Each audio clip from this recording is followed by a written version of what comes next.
As we begin our first day of notes on the periodic table, we're going to begin by talking about periodic trends. When the periodic table was initially developed, there were lots of versions before we've come to the one that we use today.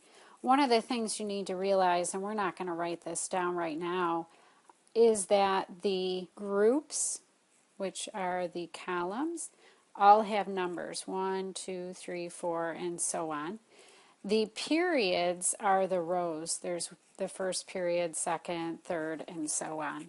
The trends that we're going to talk about are going to be different properties of elements as we look either at a group or a period. And we're going to talk about what happens to that property as you either go across a period or down a group. The first thing we're going to talk about today is electronegativity. But let's define it. Electronegativity is actually a relative measure. It's not something that you can measure like mass or anything like that.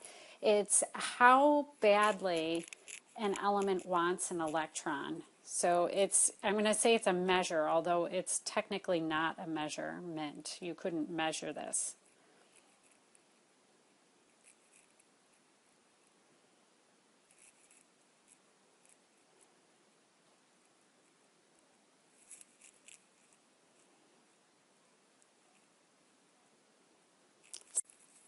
Some people actually call it electron affinity. So an affinity is something you like. So this will tell you how much an element would like an electron. We're going to find that value in table S, that big giant table near the end of your reference tables. I have it blown up here. So you can see it's listed for most elements, numbers 1 through 57 and then 72 through 89. So we can always check that on that table. I'll put that away for a second. We want to know which element has the highest electronegativity. Well, they did a lot of experiments for this. They tried reacting different elements with each other to find out which one would gain the electron in each of the reactions. And when all was said and done, there was one element that had the highest electron affinity or electronegativity out of all the elements in the periodic table. And it's right here, it's fluorine, and you can see in this column the electronegativity assigned to it is 4.0. You'll notice all of the different electronegativities given range somewhere between 0.8 all the way up to 4.0. That's the highest one. So to answer that question, which element has the highest electronegativity, it is fluorine.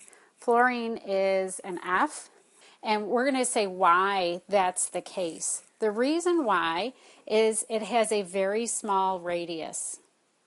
It's a very small element. That makes it easier to attract an electron. The larger it is, the harder it is to attract an electron. Oh, here's where you could see the element's radius over here. It's 60, which is pretty small. But the other thing I wanted to tell you about fluorine, remember that the goal of all elements is to end up with that full valence shell, to have that 8 electrons. And when you look closely at fluorine, not only is it small, but it has 7 valence electrons. And just like when you get a 99 on a test versus getting an 80, you're really concerned with what that 1 point was that you've lost. Not that you aren't upset that you lost 20 points on the quiz that you got an 80 on, but that 1 point, man, did you want that 1 point so you could have 100? That's how fluorine feels about electrons. It wants that one more electron so it can have an electron configuration just like neon. These noble gases, that's what we call this last group, are like the coolest kids on the block, and everyone wants to be like them. They want to have the same electron configuration. So elements further over on the periodic table are more likely to gain a couple of electrons to have that electron configuration, where over here on the periodic table it's a lot easier to lose 1 or 2 electrons to have an electron configuration like the noble gas in the row above it. So we're going to talk about that even more throughout the school year. The other reason this is true for fluorine is that it needs 1 valence electron for a full shell.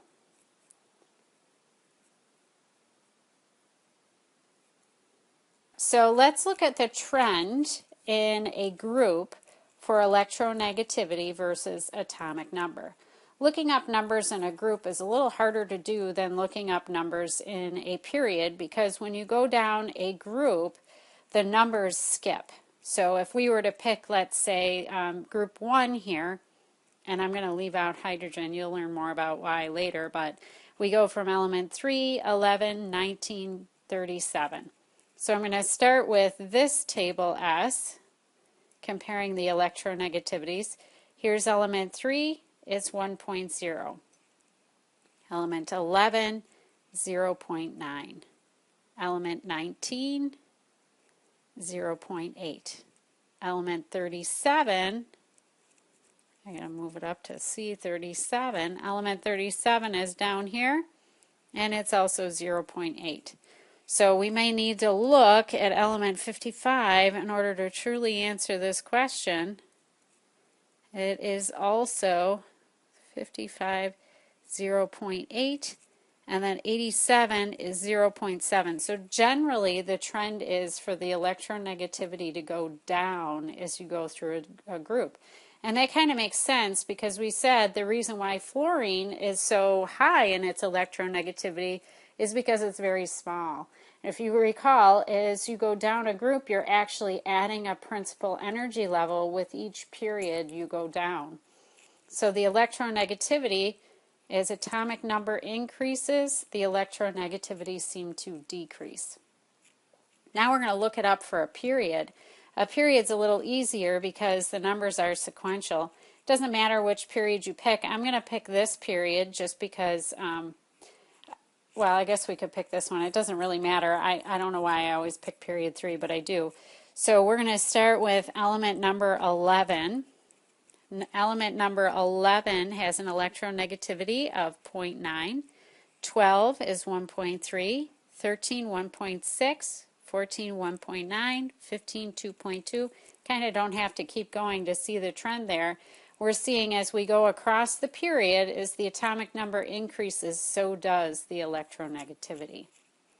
So most of these trends that we're going to talk about, you're going to be able to look up in Table S. It may be kind of time consuming. You may choose to memorize these trends, but you can always look most of these up. All right, the next one we're going to talk about is ionization energy. Ionization energy is the energy required to remove an electron. This is actually something we can measure. It's not a relative thing. So this is measures energy required to remove an electron.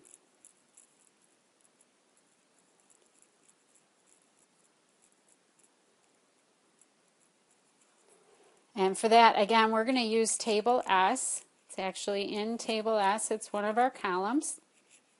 It's labeled first ionization energy. And it kind of makes sense that it's called ionization energy, because when you remove an electron, it does become an ion. It actually becomes a positive ion when you remove an electron. And the reason why in your table it's labeled first ionization energy is there's ionization energies for each of the electrons as you remove them. So we've only reported in this table the energy required to remove that outermost electron. You can look up the energies for the other ones too, but this is the only trend they're going to ask about. So once again, we're going to look up which element has the highest ionization energy. So if we look down this column, you're going to see there are some that reach into the thousands, some into the 2000s, and you can see as you go down it kind of mostly decreases here. So our highest one is going to be helium at 2,372.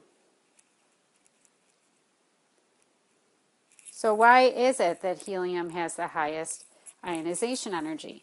Well, it's one of those cool kids on the block. It has a full valence shell. I know it only has 2 electrons, but if you recall, the first principal energy level only has room for 1 sublevel, and that's always going to be S, and S can only hold 2 electrons. So 2 is full for the first principal energy level in that first period of the periodic table. The other reason why is it's a very small atom. It really has a lot of attraction for that electron, so it's hard to remove that electron as a result. So why do metals have low ionization energies? Well, if we look at our periodic table again, we had said a little earlier how the elements on this side of the table would more likely gain the few electrons they need, where the ones on this side of the table would more likely lose them. The ones on this side of the table are metals. Metals tend to lose electrons to have a full valence shell. Let's look at magnesium as an example here. If magnesium were to have a full third valence shell, it would have to gain 6 electrons, where it could more easily lose these 2 electrons, have a 2-8 electron configuration, and its new outermost shell, the second principal energy level, would be full. So metals tend to lose electrons, where these guys over here we call nonmetals, they're more likely to gain electrons. So we're going to say naturally want to lose electrons to have a full valence shell. Again, because they only have a few valence electrons. So once again, we're going to look at what happens in a group and a family when we look at ionization energy this time. So group is a little harder to do because you have to go down a group, and going down a group, the numbers aren't sequential. We're going to pick group 2 this time just for fun. So element number 4, which is beryllium, has an ionization energy of 900. Number 12, 738. Number 20, 590. Number 38, and I'll have to move this a little bit. Number 38 is 549. So I think the trend is pretty clear that as you go down a group, the ionization energy decreases. Essentially, it's easier to lose an electron as you move down the group. And that makes sense because the atom is actually getting larger. So it's easier to pull off those outermost electrons. Let's look at a period. This time, I guess we'll look at period 2, which starts with element number 3. And this time it is sequential, makes it a little easier.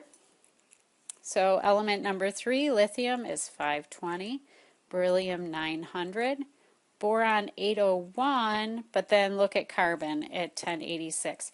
So even though this one kind of went down a little, you can see that the general trend across the period is going to be an increase. Always important to look at more than just a couple in order to see that. So as you go across a period, the ionization energy increases. And that makes sense on a couple of levels. As you're going across a period, you're going from metals to nonmetals. And metals are okay with losing, but nonmetals would really rather gain electrons.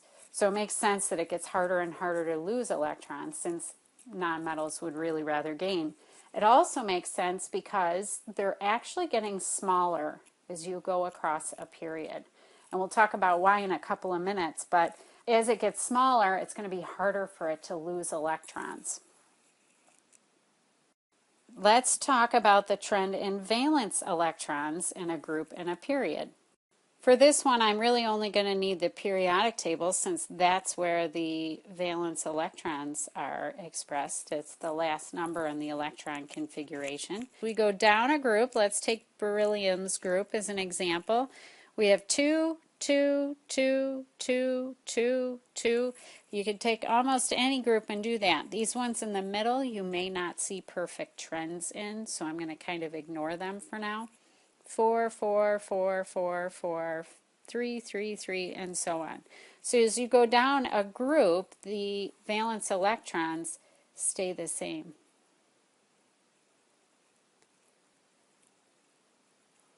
So if we were to draw that, I guess the valence electrons would be flat. Now let's do the same thing for a period. I'm going to go across one that does not include these middle ones. Generally, the trend goes 1, 2, 3, 4, 5, 6, 7, 8. When you go across one with these are called transition metals, you have 1, 2, 2, 2, 2, 2, and things kind of stay kind of as a plateau. You may occasionally, when you go across some of these, have a 1 instead of a 2, and then they start increasing again, 3, 4, 5. And that's because these are not gaining electrons in the outermost shell. They're gaining the electrons in the d sublevel of the previous principal energy level. Remember we mentioned the Aufbau principle before? That's why that's happening. So I'm going to describe this in terms of a row that does not include transition metals, and that it increases. Like so. Now we're going to talk about atomic radius, and that is exactly what it sounds like. It's the size of the atom.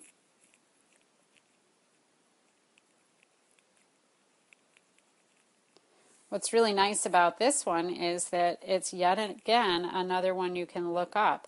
The very last column in your table S is the atomic radius. So we can look all of these up.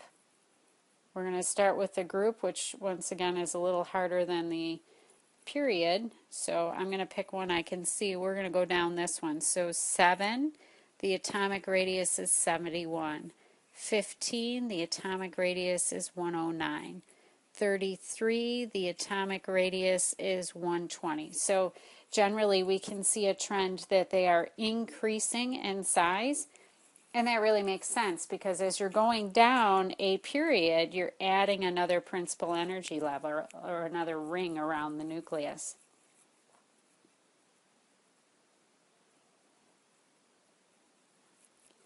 Now let's look at it across a period. Just for fun, I'll pick the same one. So we'll start with 3. All the way over here, it's 130. 4 is 99. 5 is 84. 6 is 75, 7 is 71. So you can see that it's actually getting smaller. And that may kind of be hard to fit in your mind, but what's happening is you're adding all these charges in the nucleus, the protons. That's why the atomic number is going up as you go across the period.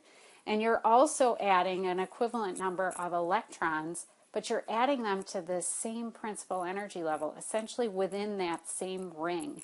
So you have a whole lot more charges in the same space, opposite charges, those negative electrons, those positive protons, and as a result, they're going to suck in closer to the nucleus. So they're actually going to have a greater attraction to the nucleus and make that element smaller as you go across the period. So we said with the group, the atomic radius increases, and with the period, it decreases. So let's see if we can explain why a little bit. For the group, the reason why the radius increases is we are adding a principal energy level or a ring around the nucleus with each step down that group. This is actually known as something we call the shielding effect. The more electrons you add to those outer rings, the more shielded that nucleus is, kind of shielding those positive charges. That's also kind of why the ionization energy is decreasing. It's easier to remove them because those electrons aren't as attracted to the nucleus. The nucleus is kind of shielded by all those lower rings, those rings that are closer to the nucleus. Now, why is it that the size actually decreases as you go across? There is an increased nuclear charge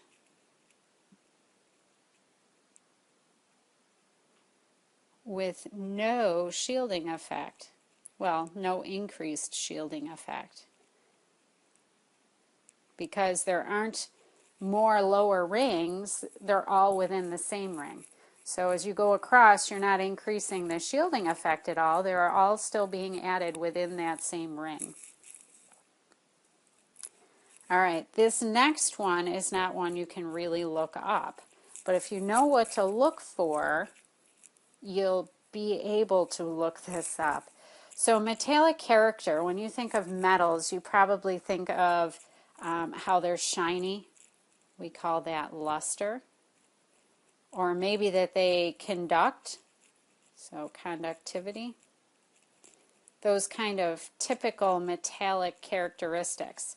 So when we're looking for metallic character, since we said earlier metals tend to lose electrons, if we're looking for a lower ionization energy, that means that they're going to be able to lose electrons easier. Metals are characterized by a low ionization energy. So the lower the ionization energy, the more metallic character something has. So while the question may say metallic character, you need to immediately think low ionization energy because that's something you can actually look up in Table S. So let's see, we're going to look this up for a group. I'm going to pick a metal group, though the trend is the same with nonmetals. So I'm going to pick group 2 again. Number 4, ionization energy, 900. Number 12, ionization energy, 738. Number 20, ionization energy, 590. So the ionization energy is going down, which means that the metallic character is going up. The lower the ionization energy, the greater the metallic character. All right, let's look at what happens in a period. So we're going to pick, I'm just going to start with element number 11 this time and go across this period. 11, 496, 738. Oh, here's an odd one, 578. But then it goes back to 787, 1012, 1000. The general trend is an increase in ionization energy. But remember, with metallic character, we're looking for a decrease. So that means, since the ionization energy was increasing, that the metallic character decreases. Another thing they may ask about, which with the way the question's worded, they're going to ask about the chemical reactivity. This, you're going to be looking for two different things depending on if they're metals or they're nonmetals. But essentially, chemical reactivity is how the elements react with other elements in order to fill their valence shell.